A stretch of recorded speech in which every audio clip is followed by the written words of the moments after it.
Let's tackle a deceptively simple question. What does the moon orbit? The obvious answer is the Earth. But that really isn't right. Welcome to Seti Astro.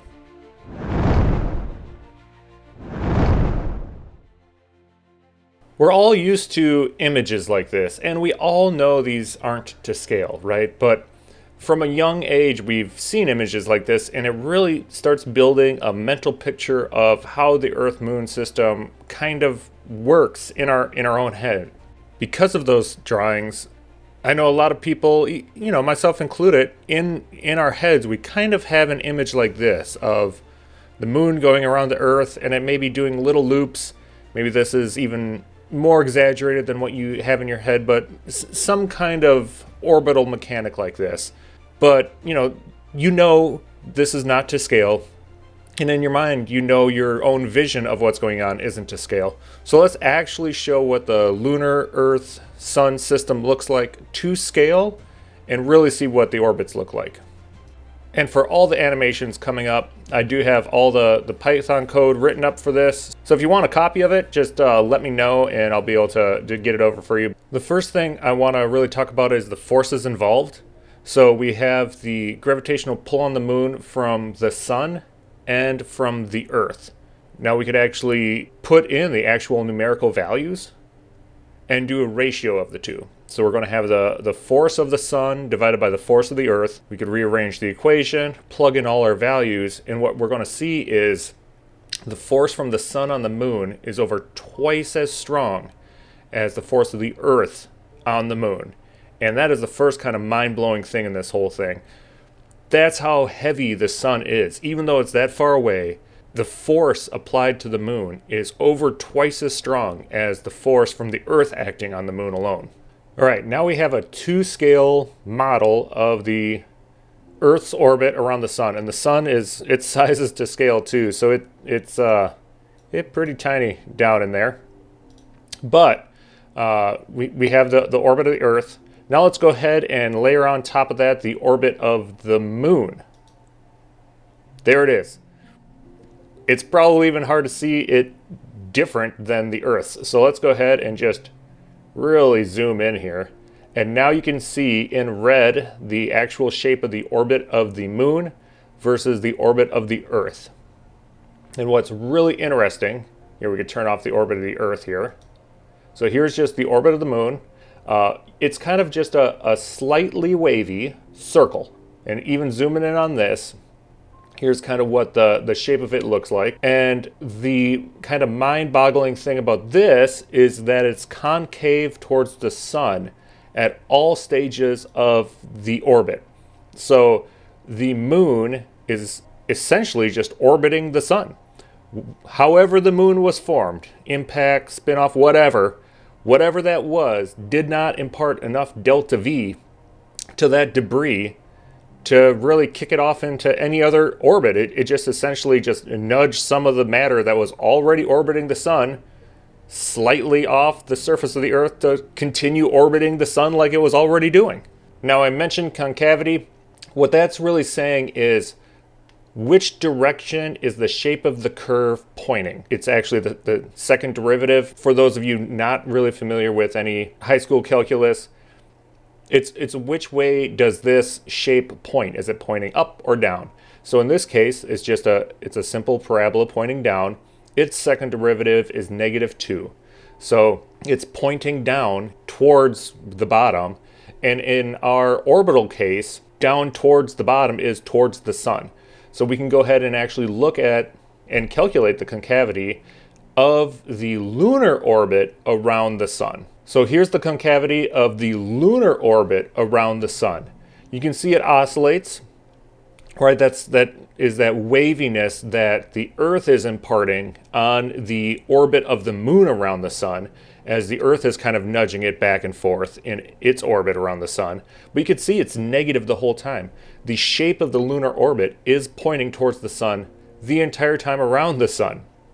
And in our units here, -1 would be a perfect circle.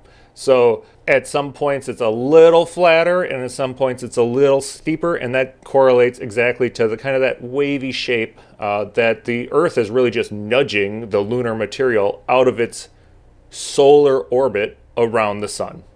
And now to really drive it home, I have the moon's heliocentric orbits if the Earth just disappeared. And I have two different orbits here. I calculated one where the lunar velocity was at its slowest going around the sun, and one at its fastest going around the sun. And the dotted line here is the Earth's orbit if it was still there. And you can see that in its slowest one, it's this blue circle going around. And I have my initial conditions here starting at perihelion for the Earth, or the closest approach to the sun. And in that slower one, the lunar velocity almost completely offsets the eccentricity of the Earth's orbit. And we're going to look at that in a second too, which is really cool. And then in the faster one, you could see the lunar orbit is slightly outside of the Earth's former orbit if we just got rid of it. So if the Earth were to suddenly just disappear, the moon will just happily keep on orbiting the sun almost like it never happened. And for those of you that know math, there's the intermediate value theorem, right? We have an orbit that's on the inside of the Earth's orbit and one on the outside of the Earth's orbit. At some point, there are initial conditions such that the lunar orbit will just exactly match what it is currently doing around the sun and just be the Earth's orbit still. Like the Earth never existed or never even cared that it was there in the first place. And we could be really analytical about those two orbits and their eccentricity if the Earth were to suddenly just disappear. The moon's orbit, if the Earth just suddenly disappeared at its slowest speed around the sun at Earth's perihelion, would put it in the most circular orbit out of any planet. Here's all the planets' eccentricities. The moon's orbit around the sun would be more circular than that of Venus's. Now, on the flip side, if it was at its fastest point, it would have a slightly larger eccentricity than the Earth, but it would still put it in a much more circular orbit than Uranus, Jupiter, Saturn, Mars, or Mercury. Yeah, the lunar creation event, the delta V imparted to the lunar material, was really not enough to kick it out of the solar orbit it already had. The moon's just still orbiting the sun, just getting nudged around a little bit by the Earth. Now, the next two graphs here show the gravitational potential in megajoules per kilogram of our solar system here. What's really, I guess, mind-boggling about this is how deep the solar gravitational well goes. All the way down here. This goes down to the sun's surface down here. But we're talking megajoules per kilogram. That's the amount of energy needed to move a kilogram of matter off to infinity, away from the sun here. And if you look close to the sun, we're talking 50,000, 100,000 megajoules. So we're up in the trillions of joules per kilogram, which is just a staggering amount of energy to get out of the solar system if you're that close to the sun. But let's go ahead and zoom in. You can see that actually all the planets kind of really lie up here on this flattened out portion. So zooming in here, Jupiter has a pretty deep gravity well, which you figured, right? Here, Jupiter, Saturn, Uranus, and Neptune.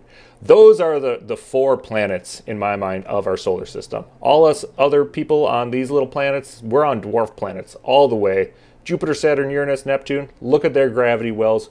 Those are planets. You don't even see any dips for the inner planets. But let's go ahead and zoom in on the inner planets here. So here's our gravity potential well going down to the sun. And remember, the sun's well goes way, way, way down there. So Mercury, Venus, Earth, and Mars. You can now start seeing a dip around Venus and Earth. Mars almost has no dip at all. Mercury is nothing there. Let's continue to zoom in on the Earth-Moon system. And now you can see the moon's close side towards the sun and the far side of the sun in its orbit. It's not even in the Earth's gravity well proper, right?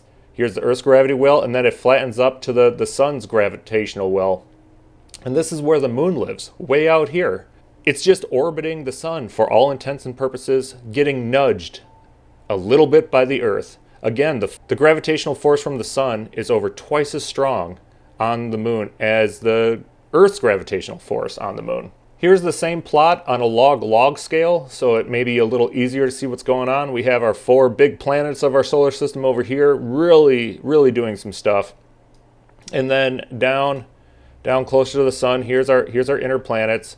And again, around the Earth, here's the Earth's potential energy, and then the moon where it orbits, these 2 dashed line. It's just outside of the real influence of the Earth compared to the huge gravitational potential of the sun. The sun by far is the dominating thing in this solar system, and none of the other planets are even close to just how truly deep the sun's gravitational well really is. So we talked about if the Earth were to suddenly disappear. But what if the sun were to suddenly disappear? That's a little more nuanced, because the sun's influence, that 2.2 times, is kind of affecting both the Earth and the moon by that same amount. If you're looking at the tidal gradient of the gravitational potential across our little chunk of the solar system from the lunar orbit to the Earth, there's not much difference from the far side to the near side of the lunar orbit. In fact, we can calculate that. That tidal acceleration is about 1.1% of the Earth's influence on the moon itself. So even though the overall force from the sun to the moon is 2.2 times that of the Earth, the tidal force, the gradient force on the lunar orbit from the sun is only about 1.1 times as strong as that of the Earth's influence. So because of that, if the sun were to just disappear, the Earth and moon's barycenter would just go racing off in a tangent line. So our orbit becomes now a straight line out towards infinity, right? With the moon orbiting the Earth, and the Earth just slightly wobbling from the moon. But we could really zoom in and see what's going on. So I started the initial conditions at 4 points around the Earth when the sun disappeared. Now, because of that tidal force from the sun, there is going to be a little difference between all 4 of these orbits depending on where the moon was around the Earth when the sun disappeared. And we're going to have to really zoom in here to see a difference. And now you can see, here's the difference, the new lunar orbit around the Earth. And the difference between the orbits is really that 1.1% from the difference in the tidal forces that are no longer there from the sun. And we can zoom in, they kind of overlap differently depending on where the initial conditions were, which ones inside and which ones outside of the other. So that's a little bit of a rebuttal to the whole video too, that if the sun were to disappear, on the flip side, the moon's going to happily just keep orbiting the Earth too, and more specifically the barycenter of the Earth-Moon system. So what does the moon really orbit? Well, it kind of really orbits the sun. But it's okay to still think about it orbiting the Earth. I like to think of it, the moon-forming event, whatever that was, took matter that was already orbiting the sun and imparted some amount of delta V to it to get it away from the bulk of the Earth. But that's about all the more delta V it imparted on it, and it's still just orbiting the sun like it was doing beforehand. Now this is actually going to set us up for some future videos where we're going to get into our tilt precession and honestly the myth around a big moon stabilizer, because that's what it comes down to. And we need to get there. We need to build up before we could really talk about big moon stabilizer. Well, I hope this offered some things you may not have seen, especially to scale items. Please comment, like, and subscribe.